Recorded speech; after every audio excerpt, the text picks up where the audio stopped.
القوم الظالمین، اللہ رب العزت ظالموں کو ہدایت بھی نہیں دیتا۔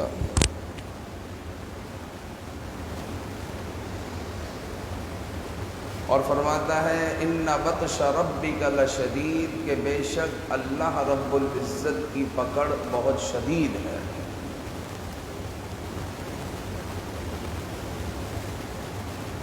عام طور پر ہم ظلم اس چیز کو سمجھتے ہیں کہ کسی کو قتل کر دینا، کسی کو مار دینا، کسی کو گرا دینا، یہ ظلم ہے۔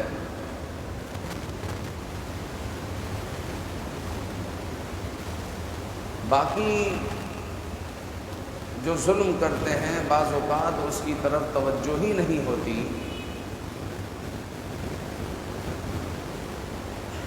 جس طرح ہمارے ایک جاننے والے تھے، اللہ رب العزت ان کی مغفرت فرمائے، وہ کسی مقام سے کام کر کر آ رہے تھے، تو راستے میں صرف ایک پتھر رکھا ہوا تھا کہ دن میں بچوں نے میچ کھیلا ہوگا، تو میچ کھیلتے ہوئے جو بیٹنگ کرنے والے کی سامنے کی سائیڈ ہوتی ہے، وہاں پر ایک پتھر رکھا جاتا ہے کہ اس پتھر پر بال لگے گی اور یہاں پر کھلاڑی اگر نہیں پہنچا ہوا ہوگا تو آؤٹ قرار دیا جائے گا۔ وہ پتھر انہوں نے نہیں ہٹایا، باقی اپنی وکٹ بھی لے گئے، سب کچھ لے گئے۔ اس پتھر سے رات کے اندھیرے میں ان کی ٹھوکر لگی، اور پھر ہوا یہ کہ فٹ پاتھ ان کے پیچھے حرام مغز پر لگی، پھر زندگی بھر وہ اپنے بستر سے نہیں اٹھ سکے۔ اب بظاہر یہ چھوٹا سا جرم تھا، اگر پتھر رکھنے والے کو یہ خیال گزرا بھی ہوگا ارے وہ پتھر نہیں ہٹایا، اگر گزرا ہوگا، اول تو گزرا ہی نہیں ہوگا، اگر یہ خیال گزرا ہوگا یہ پتھر نہیں ہٹایا تو معاً ایک خیال اور آ گیا ہوگا ارے کوئی بھی ہٹا لے گا، اب اتنا سا تو پتھر تھا، کیا ہو گیا۔ لیکن اس ایک پتھر کی وجہ سے ایک شخص زندگی بھر کا معذور ہو گیا۔ تو معاشرے میں ہمارے پاس ایسے ایسے چھوٹے چھوٹے ظلم ہے جو ہم کرتے ہیں، لیکن ہمیں اس کی طرف ہماری توجہ ہی نہیں ہوتی، اور پھر پریشان بھی رہتے ہیں۔ اور رب ذوالجلال نے فرمایا کہ جو مخلوق پر رحم کرتا ہے اللہ تعالیٰ اس پر رحم کرتا ہے۔ جس طرح گھروں سے بڑی آسانی سے کچرا پھینک دیتے ہیں، کھانا کھایا دسترخوان باہر جھڑک دیا، اور اس میں ہڈیاں بھی ہے، کچرا بھی ہے، کوئی شادی میں جا رہا ہے، کسی نے صحیح کپڑے پہنے ہوئے ہیں، اس کے کپڑوں پر لگ رہا ہے، اس کے سر پر ہڈیاں لگ رہی ہے۔ اب تصور کیجئے کہ انہی میں ایک باپ، ایک ماں اپنے بچے کو یوں اٹھا کر جا رہی ہے، جو چند مہینے کا بچہ ہے، اس کا چہرہ اوپر کی طرف ہے، اس کے چہرے پر آ کر ہڈی گرتی ہے، اگرچہ اتنا سا ہی ہڈی کا ٹکڑا ہے لیکن گرتا اس کی آنکھ پر ہے۔ آپ بتائیے کہ جرم تو بظاہر کچھ بھی نہیں تھا، اتنی سی تو ہڈی تھی، لیکن اس بچے کی آنکھ میں وہ چبھ گئی، تو بتاؤ یہ ظلم نہیں؟ تو ہم بہت سارے ایسے جرائم میں ملوث ہیں کہ جس کو ہم جرم ہی نہیں سمجھتے، بہت سارے ایسے ظلم میں ملوث ہیں جس کو ہم ظلم ہی نہیں سمجھتے۔ تو یہ بھی ایک عظیم ظلم ہے، یاد رکھیں رسول اکرم صلی اللہ علیہ وآلہ وسلم نے فرمایا جو مخلوق پر رحم کرتا ہے اللہ تعالیٰ اس پر رحم کرتا ہے، اور رب ذوالجلال نے فرمایا ان اللہ لا يحب الظالمین، اللہ تعالیٰ ظالموں سے محبت نہیں فرماتا۔ اسی طرح یہ بھی ظلم ہے کسی کا حق دبا دینا، وقت پر تنخواہ نہ دینا۔ ایسے ایسے لوگ بھی آتے ہیں کہ 20 تاریخ کو 25 تاریخ کو ان کو تنخواہ مل رہی ہے، یہ ظلم ہے۔ یاد رکھو کہ حضور علیہ الصلوۃ والسلام نے فرمایا کہ مزدور کو اس کی مزدوری پسینہ خشک ہونے سے پہلے دے دو، اور اللہ تعالیٰ نے آپ کو سیٹھ بنایا ہے تو سیٹھ بنے، اپنے آپ کو اللہ رب العزت کے غضب کا شکار نہ کریں، اپنے آپ کو رب ذوالجلال کے غضب کے اندر نہ لے کر آئیں۔ کوشش کریں تنخواہ کا وقت ہو گیا ہے تو 30 کو 31 ہی کو تنخواہ دے دے، ورنہ آپ کے مزدوروں کے ذہن میں بیٹھا ہوا ہو کہ پہلی کو ہمیں تنخواہ مل جائے۔ ہوتا یہ ہے کہ یہ آپ تو بڑے آسانی سے یہ جرم کر لیتے ہیں، یہ ظلم کر لیتے ہیں، لیکن وہ تنخواہ دار آدمی پورا مہینہ راشن ایک بندے سے محلے کی دکان سے ادھار لیتا رہا ہے، اور اس کو اس نے کہا ہوا ہے کہ یار پہلی کو تنخواہ آئے گی نا تو دے دیں گے۔ اب وہ راشن والا اس کو پریشان کرتا ہے، بھائی فیصلہ تو حساب چکاؤ، 15 ہو گئی، آج 16 ہو گئی، 17 ہو گئی، 18 ہو گئی۔ سیٹ صاحب کہہ رہے ابھی پیسے نہیں ہیں، چوری کرے گا، ڈاکہ لگائے، کہاں سے لے کر آؤ، دے دوں گا، کھاؤں گا تھوڑی، بدماشی کرتے ہیں۔ اور اللہ کے بندے تو ادھار لے کر دے دے اس کو۔ یاد رکھیں کہ اس طرح آپ کسی کو پریشان کریں گے تو پھر رب ذوالجلال اگر آپ کو پریشان کرے گا تو پھر اس پریشانی سے آپ نکل نہیں سکتے، اور اگر آپ رحم کریں گے تو پھر اللہ تعالیٰ آپ پر رحم کرے گا، اللہ تعالیٰ آپ کے لیے راستے بنا دے گا، اللہ تعالیٰ آپ کے لیے راستے کھول دے گا۔ آپ کسی کے لیے آسانیاں پیدا کریں گے، اللہ تعالیٰ آپ کے لیے آسانی پیدا کرے گا، اور آپ کسی کو مشکلات کا شکار کریں گے تو اللہ تعالیٰ آپ کو مشکلات میں ڈال دے گا، آپ پھر مشکلات میں آ جائیں گے۔ تو بڑی آسانی سے لوگوں کی تنخواہیں بعض لوگ روک لیتے ہیں، وہ سمجھتے کوئی مسئلہ ہی نہیں، جیسے میرا چولہا جل رہا ہے، ہم لوگ کھا پی رہے ہیں تو یہ بھی کھا پی رہے ہوں گے، کوئی مسئلہ تھوڑی ہے، چل جائے گا نا، ہمارا بھی تو چل رہا ہے، پورا مہینہ کوئی بکری نہیں ہوئی، پورا مہینہ مسائل چلتے رہے، ادھر مال پھنسا ہوا ہے، ادھر مال پھنسا ہوا ہے، کوئی پیسہ نہیں آیا، ہمارا بھی نظام چل رہا ہے نا، ان کا بھی چل رہا ہوگا۔ اس طرح چلتے جو ہے قیاس کرتے ہیں کہ ہمارا چل رہا ہے تو اس کا بھی چل رہا ہوگا، حالانکہ وہ بیچارہ بڑا پریشان ہے، وہ سختی سے بات نہیں کر سکتا، وہ سختی سے مانگ نہیں سکتا، وہ ریکویسٹ کر سکتا ہے، لیکن یہ سمجھنے کے لیے تیار نہیں۔ کسی کو پریشان نہ کریں، کیونکہ اللہ تعالیٰ ظالموں کو پسند نہیں کرتا، اس کی تنخواہ کا وقت ہو چکا ہے، لہذا 30 31 کو زیادہ سے زیادہ پہلی کو اس کے ہاتھ میں تنخواہ رکھ دیں، اس کے لیے آپ کو قرض کرنا پڑے، کسی کی پیمنٹ روکنی پڑے، کوئی مال کی پیمنٹ روکنی پڑے، کچھ بھی کرنا پڑے، مزدور کو مزدوری اس کے وقت پر دے دو بس۔ تو اس کی مزدوری روکنا یہ بھی ظلم ہے، کسی کا حق دبانا یہ بھی ظلم ہے، کسی کی وراثت دبا لینا یہ بھی ظلم ہے۔ بڑی آسانی سے بھائی کی بہنوں کے ورثے کو دبا لیا جاتا ہے، اور یاد رکھیں کہ ہم تو اس فیلڈ کے ہیں، ہم دیکھتے رہتے ہیں کہ جن بھائیوں نے جن بہنوں نے اپنے بھائی بہنوں کے حصوں کو دبایا، ہم نے کبھی ان کو سکون میں نہیں دیکھا، اطمینان میں نہیں دیکھا، اور جنہوں نے حق دے دیا تو اللہ تعالیٰ ان کے تھوڑے میں بھی اللہ تعالیٰ نے برکت ڈال دی۔ سب سے بڑھ کر سکون ہے، پیسہ سب کچھ نہیں ہے، لیکن آج کل ہو یہ رہا ہے، باپ کا انتقال ہو گیا، جس کے ہاتھ میں جو آیا لوٹ ماری مچائی ہوئی، بڑے بھائی کے ہاتھ میں دکان آئی، اس نے دکان پر قبضہ کر لیا، چھوٹے نے جو ہے جناب علی گھر پر قبضہ کر لیا، اس سے چھوٹا دیکھتا رہ گیا کہ میرے کو کچھ نہیں ملا، بہنیں دیکھتی رہ گئی کچھ نہیں ملا۔ اب جناب علی ہوا یہ کہ یہ تو قبضہ کر کر بیٹھ گئے، یہ تو پوری زندگی انہوں نے تو حصہ نہ دیا، تو کیا ان کی اولاد دے گی؟ اور کیا سمجھتے ہیں ان کی گردنیں بچ جائے گی؟ یہ اپنے جرم سے اللہ تعالیٰ ان کو معاف کر دے گا۔ اللہ رب العزت کے محبوب صلی اللہ علیہ وسلم نے فرمایا البر لا یبلا، نیکی پرانی نہیں ہوتی، اور فرمایا کہ والذنب لا ینسا، گناہ کبھی بھلایا نہیں جائے گا۔ یہ دو باتیں آپ یاد رکھیں، آپ نے اگر نیکی کی ہے وہ پرانی نہیں ہوگی، وہ نیکی کبھی نہ کبھی آپ کو کام آئے گی۔ وہ 20 سال کے بعد بھی آپ کو ہو سکتا ہے کام آئے. 20 سال پہلے آپ نے کسی کی بیٹی کی شادی میں مدد کی تھی، بات آئے وائے ہو گئی، دب گئی، بھول بھلایا گیا.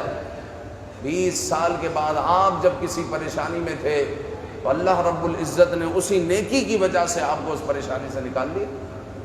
نیکی پرانی نہیں ہوتی، گناہ بھلایا نہیں جائے گا. اگر کسی نے جرم کیا ہے تو پھر وہ پہلی صف میں نماز پڑھے، وہ ہر سال عمرہ کرے، وہ ہر سال حج کرے، گناہ بھلایا نہیں جائے گا. وہ گناہ کبھی نہ کبھی اس کے آڑے آئے گا. بھائی کے بہنوں کے حصے دبا کر کوئی پہلی صف میں نماز پڑھنے لگ جائے، ہر مہینے ہر سال جو ہے وہ عمرہ کرنے جا رہا ہے، کوئی رمضان کا عمرہ اس کا قضا نہیں ہو رہا، سمجھ رہا ہے کہ مجھے معافی مل جائے گی، تو رسول اکرم صلی اللہ علیہ وسلم نے فرمایا گناہ بھلایا نہیں جائے گا. اگر گناہ کیا ہے وہ تمہارے آڑے ضرور آئے گا، یا تو معافی چاہنی ہوگی اللہ تعالیٰ سے، اور اگر معافی سے بعض اوقات کام نہیں چلتا، جس کا حق دبایا ہے، حقوق العباد کا معاملہ ہے، تو اس کو بھی پورا کرنا پڑے گا. حق دبایا ہے تو پہلے حق ادا کرنا پڑے گا، پھر معافی مانگنی پڑے گی. اور اگر کسی نے حق دبا کر وہ سمجھتا ہے کہ میں نمازی پرہیزگار ہو گیا، میں نے داڑھی رکھ لی، لہٰذا اب میرے گناہ معاف ہو جائیں گے، نہ بہنوں کا حصہ دیا نہ بھائیوں کا حصہ دیا، خود سیٹ بن کر گھوم رہا ہے، لہٰذا اب مجھے معافی مل جائے گی، تو تجھے معافی نہیں ملے گی. وَالذَّنبُ لَا يُنْسَى، گناہ کو بھلایا نہیں جائے گا، گناہ یاد رکھا جائے. تو نے جرم کیا ہے اس کو یاد رکھا جائے. اللہ رب العزت تیری گرفتاری کرے گا. اور رب ذوالجلال نے فرمایا ان بطش ربک لشدید، اللہ تعالیٰ کی پکڑ بہت شدید ہے. وہ جب پکڑتا ہے تو پھر چھوڑتا نہیں، جب وہ پکڑتا ہے تو چھوڑتا نہیں ہے. لہذا کسی پر ظلم نہ کرے. اسی طرح جھوٹ بولنا یہ بھی ظلم ہے، جھوٹ بول کر اپنے کام نکلوا لینا، کسی پر تہمت لگا دینا، کسی کے لیے جو ہے جھوٹی بات کہہ دینا کہ اس نے یہ کیا، یہ تو ایسا ہے، یہ تہمت لگانا یہ بھی ظلم عظیم ہے. اس ظلم کی وجہ سے بعض اوقات بچوں کے رشتے نہیں ہوتے. کہ کسی جگہ منگنی ہوئی تھی بچی کی، اب صرف اپنے بچے کی عزت بچانے کے لیے بچی پر الزام لگاتے ہیں، ابے بھائی یہ بچی صحیح کریکٹر کی نہیں ہے اس لیے ہم نے منگنی توڑ دی. حالانکہ بات کچھ اور تھی، بات اور تھا، معاملہ کچھ اور تھا، لیکن اپنا قد اونچا کرنے کے لیے کسی کی بچی پر تہمت لگا دی. اب ہوا یہ کہ اس بچی کے رشتے آنے بند ہو جاتے، کیونکہ لوگوں کے ذہنوں میں کیا آ گیا، بچی کا کریکٹر صحیح نہیں، بچی کا کریکٹر صحیح نہیں ہے. بھائی کیا کریکٹر غلط ہے اس کا؟ کہا پورا دن موبائل میں لگی رہتی ہے. تو تمہاری بیٹی بھی تو پورا دن موبائل میں لگی رہتی ہے. آج کل تو یہ 5 سال کا 3 سال کا بچہ بھی پورا دن موبائل میں لگا رہتا ہے. سب کو تو موبائل دے دیا. بس اتنی سی بات پر اور کوئی بات ہے جناب؟ اور بات نہیں ہے. کسی کی بچی کے رشتوں کو جو ہے روک دیا، اس کے لیے جو ہے راستے بند کر دیے، اور پوری زندگی وہ بیچارے یا کئی عرصے تک وہ جو ہے پریشان ہوتے رہتے ہیں. تو یہ ظلم عظیم ہے. کسی پر تہمت لگا کر اس کے راستے بند کر دینا، اس کو پریشان کرنا، یہ بھی ظلم ہے. تو ہم سن رہے ہیں کہ ظلم صرف قتل کرنا، ظلم صرف کسی کو مارنا نہیں ہے. ظلم کی اور بھی بہت ساری قسمیں ہیں کہ ہم جو ہے روز مرہ کی زندگی میں بعض اوقات کر رہے ہوتے ہیں. کسی کو کاروبار میں دھوکہ دینا، آپس میں کام کر رہے ہیں، مشترکہ طور پر کام کر رہے ہیں، اب وہ نہیں ہے تو اس کے پیٹھ پیچھے جو ہے پیسے لے لینا، اس کی پیٹھ پیچھے کوئی کام کر لینا، اس کی پیٹھ پیچھے کوئی اور مال لے کر اوپر ہی اوپر سے گھما دینا اور منافع جیب میں رکھ لینا. یہ سب ظلم عظیم ہے.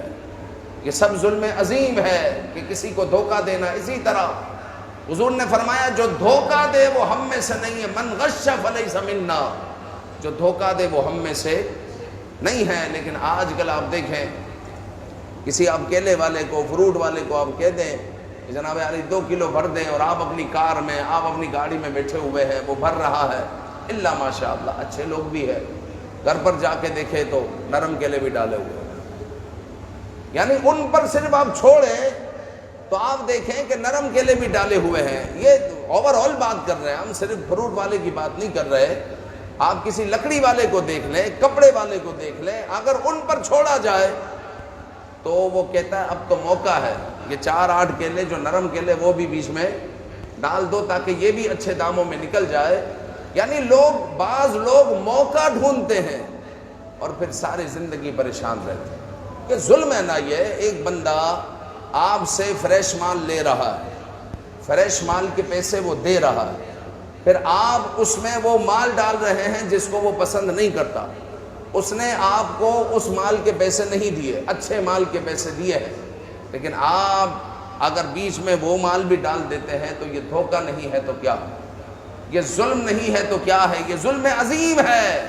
لہذا یہ ایسے جرائم ہیں جس کی وجہ سے آپ کی زندگی مشکل ہو سکتی ہے, آپ کی زندگی میں پریشانیاں آ سکتی ہے, کیونکہ حضور نے فرمایا الذنب لا ينسى, گناہ کو بلایا نہیں جائے. یہ جرم کیا ہے, اس کی وجہ سے جو کچھ ٹکے حرام کے آ گئے ہیں, کیونکہ دھوکہ دے کر آئے نا, کچھ پیسے تو دھوکہ دے کر آئے ہیں, کچھ ٹکے جو حرام کے آ گئے ہیں, وہ جو آنے والا مال ہے وہ آپ کے آڑے ضرور آئے گا, وہ آڑے ضرور آئے گا, کسی بھی طرح آئے, کسی بھی طرح آئے. لہٰذا کسی پر ظلم نہ کریں, کسی کو دھوکہ نہ دیں, تہمت نہ لگائیں, کاروبار کریں ایمانداری سے, تولے ایمانداری سے, کسی کو کوئی چیز دے ایمانداری سے, جو بات ہوئی ہے وہی چیز جو ہے وہی کوالٹی اس کو دے. اگر نہیں ہے تو آپ معذرت کر لیں کہ میرے پاس نہیں ہے. مارکیٹ میں ایسے لوگ بھی دیکھے جاتے ہیں جو زبان کے جو ہے کڑوے ہوتے ہیں, جو زبان کے کھارے ہوتے ہیں, لیکن پھر بھی لوگ ان کے پاس آتے ہیں کہ اس کے بارے میں کہا جاتا ہے بھائی جو ہوتا ہے یہ منہ پر کہہ دیتا ہے, دھوکہ نہیں دیتا, غلط بات نہیں کہتا, اس لیے لوگ جو ہے اس کے پاس آتے ہیں. تو ظلم جو ہے اپنے درمیان سے ہٹا دیں. یاد رکھیں کہ جو ظلم کرتا ہے تو ان بطش ربک لشدید, اللہ تعالیٰ کی پکڑ بھی بڑی شدید ہے. یزید نے بھی جو اہل بیت پر ظلم کیا, امام عالی مقام کے قافلے پر ظلم کیا, وہ بھی سمجھا کہ مجھے اب کون پوچھنے والا ہے, اب تو جو ہے امام حسین کو بھی میں نے راستے سے ہٹا دیا. نواز رسول صلی اللہ علیہ وآلہ وسلم تھے, اور سب سے جو مضبوط میرے سامنے جو کرسی تھی, جب سے سب سے مضبوط جو سیٹ تھی وہ انہی کی تھی, لہٰذا ان کو تو میں نے ہٹا دیا, اب مجھ سے کون پوچھنے والا ہے. تو وہ شاید بھول گیا کہ ان بطش ربک لشدید, اللہ تعالیٰ کی پکڑ بڑی شدید ہے. صرف 3 سال کے اندر اللہ تعالیٰ نے ایسی گرفت کی کہ یہ جو ہے ایڑیاں رگڑ کر مر گیا. پھر جو ہے عبد الملک کی حکومت آئی, عبد الملک بن مروان کی حکومت آئی, اس میں مختار ثقفی کوفہ کا گورنر بنا, اور مختار ثقفی نے ایک ایک کی لسٹ بنائی, اور ایک ایک کو چن کر مختار ثقفی نے, جس نے اہل بیت کے قافلے پر امام عالی مقام کے قافلے پر حملہ کیا اور امام عالی مقام کو شہید کیا, آپ کے رفقا کو شہید کیا, ایک ایک کو چن کر مختار ثقفی نے واصل جہنم کیا. اور پھر جو ہے 10 محرم الحرام کو مختار ثقفی نے ابن زیاد سے مقابلہ کیا اور ابن زیاد کو واصل جہنم کیا, اور 10 محرم الحرام کو ابن زیاد کا سر مختار ثقفی کے سامنے تشت میں رکھا ہوا تھا, اور مختار ثقفی ابن زیاد کے سر پر لاٹھی مار رہا تھا اور کہہ رہا تھا اور ابن زیاد مہینہ بھی وہی ہے محرم, اور تاریخ بھی وہی ہے 10 محرم الحرام ہے آج, اور وقت جو ہے چینج ہو چکا ہے. کل تیرے سامنے امام حسین کا سر تھا اور آج میرے سامنے تیرا سر ہے. اس طرح جو ہے مختار ثقفی اس کو چھڑی مارتا جاتا اور یہ کہتا جاتا. پھر ابن زیاد کے سر کو سائیڈ پر دوسرے سروں کے ساتھ پھینک دیا گیا. کسی دیکھنے والے نے دیکھا کہ ایک سانپ نمودار ہوتا ہے, ابن زیاد کی ناک میں جاتا ہے اور پھر اس کے منہ سے نکل جاتا ہے, پھر ناک میں جاتا ہے, پھر منہ سے نکل جاتا ہے. یہ عمل کئی مرتبہ ہوتا ہے. اس طرح رب ذوالجلال نے ان کو ذلیل و خوار کر دیا, ذلیل و رسوا کر دیا, یہ رسوا ہوئے, اور اس طرح رب ذوالجلال نے ان کا خاتمہ کر دیا. تو یاد رکھیں کہ ظالم کو رب ذوالجلال مہلت ضرور دیتا ہے, اس کی دور لمبی ضرور ہوتی ہے, لیکن رب ذوالجلال پکڑ بھی پھر سخت فرماتا ہے. لہٰذا اللہ تعالیٰ نے آپ کو جو بھی عہدہ دیا ہے, آپ کو جو بھی منصب دیا ہے, آپ سیٹھ ہیں, آپ جو ہے باپ ہیں, یا آپ جو ہے مینیجر ہے، آپ فورمین ہیں، یا پھر آپ جو ہے فیکٹری کے مالک ہیں، آپ سی ای او ہے، یا آپ کچھ بھی ہیں، آپ اپنے ماتحت پر رحم کرے، کسی پر ظلم نہ کرے. ایسا نہ سمجھے کہ اللہ تعالیٰ نے مجھے طاقت دی ہے لہٰذا میں جو چاہے کر سکتا ہوں. جیسے یزید نے سمجھ رکھا تھا، یزید تو مر گیا لیکن یزیدیت آج کسی میں نظر آ جاتی ہے کہ ہمیں جو ہے ایسے لوگ نظر آ جاتے ہیں جو ظلم کر رہے ہوتے ہیں اور سمجھتے ہیں کہ کوئی پوچھنے والا نہیں ہے. تو پیارے بھائیو، رب ذوالجلال پوچھنے والا ہے. کوئی تو ہے جو نظام ہستی چلا رہا ہے، یہ ایسے ہی نہیں چل رہا. رب ذوالجلال پوچھے گا، رب ذوالجلال پکڑ کرے گا. لہٰذا اپنی زندگی کا یہ معمول بنائے کہ آپ اگر کسی کے لیے آسانیاں پیدا کریں گے تو اللہ تعالیٰ آپ کے لیے آسانیاں پیدا فرمائے گا. آپ کسی کے لیے راستے بنائیں گے تو اللہ تعالیٰ آپ کے لیے راستے بنائے گا. اللہ رب العزت ہمیں عمل کی توفیق عطا فرمائے. آمین بجاہ النبی الامین صلی اللہ تعالی علیہ وآلہ وسلم.